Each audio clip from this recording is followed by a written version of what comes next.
ঘটনা ৩। আতাউর রহমান মণ্ডল পেশায় ছিলেন একজন সুদক্ষ কম্পিউটার ইঞ্জিনিয়ার, কিন্তু কোনো সুনির্দিষ্ট তথ্য প্রমাণ না থাকার পরেও যাকে ৩ মাসের বেশি গুম করে রাখা হয়েছিল আয়নাঘরে।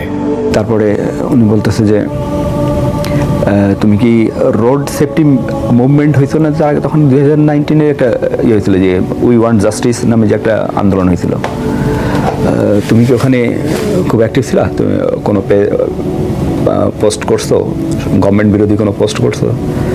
আমি বললাম না, আমি তো এরকম কোনো পোস্ট করিনি, আর আমি তো স্টুডেন্টও না, ওটা তো আন্দোলন করছি স্টুডেন্টরা। হ্যাঁ, আর আমরা জব করি, আমাদের ওইরকম আমি ইয়ে করিনি। আর তাছাড়া হচ্ছে কি আমি ফেসবুকে ওরকম অ্যাক্টিভ না। তখন বলছে না তুমি পোস্ট করছো। আমি পোস্ট করছি, আমি কখনো করিনি পোস্ট।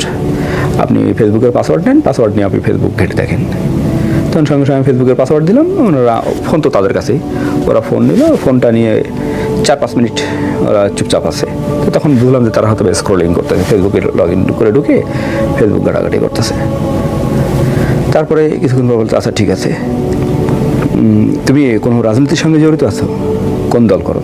বিএনপি, জামাত বা শিবির, এরকম কোনো কিছু করো? আওয়ামী লীগ এরকম কিছু করো? আমি বললাম না, আমি কোনো পলিটিক্সের সঙ্গে জড়িত নেই, ইভেন আমার ফ্যামিলিতেও কেউ পলিটিক্স করে না, আমরা ওরকম নর্মালি করি না, কোনো দলই করি না আমরা। তখন সে আমাকে বলতেছে যে যাই করো আর তাই করো, তোমাকে কিন্তু আওয়ামী লীগ করতে হবে এই দেশে থাকতে হলে, এর কোনো বিকল্প কোনো চিন্তাও করতে পারবে না।